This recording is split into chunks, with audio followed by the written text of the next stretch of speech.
იცით როგორ უნდა მივხვდეთ, ესა თუ ის საბჭოური შენობა რა დანიშნულებით აშენდა?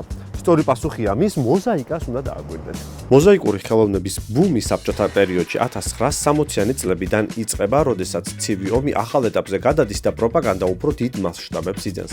ამის მაგალითია ორად გაყოფილი ბერლინი, რომლის კედლის ორივე მხარესაც შენდებოდა იმ დროისთვის პროგრესული არქიტექტურა, რომ მოწინააღმდეგე მხარეს დაენახა სად იყო განვითარება.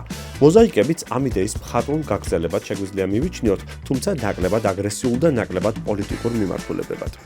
მოზაიკის მკვლევარი ნინი ფალავანდიშვილი საქართველოში შექმნილ საბჭოთა მოზაიკურ მხატვრობას 7 ჯგუფად ალაგებს: განათლება და კულტურა, მეცნიერება და წარმოება, სპორტი და ჯანმრთელობა, დასვენება და ტურიზმი, ტრანსპორტი და მომსახურება, მახსოვრობა და ყოველდღიურობა, პირთა და ადგილთა საძიებელი.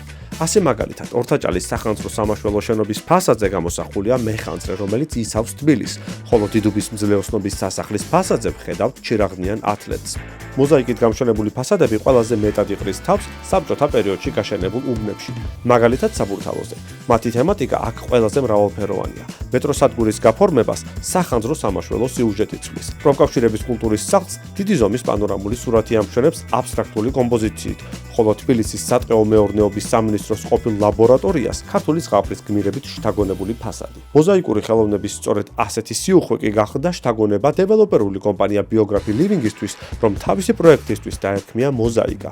მის ვიზუალური დენტობაში კი გააცოცხლა სწორედ ამ პანორამებზე გამოსახული ელემენტები: მზე, მამალი, ფარშევანგი და მცენარეული ორნამენტი. ყველა ეს მოტივი კი გვიჩვენებს, რომ ის რაც გვახსოვს, ჩვენთან ერთად ცოცხლობს.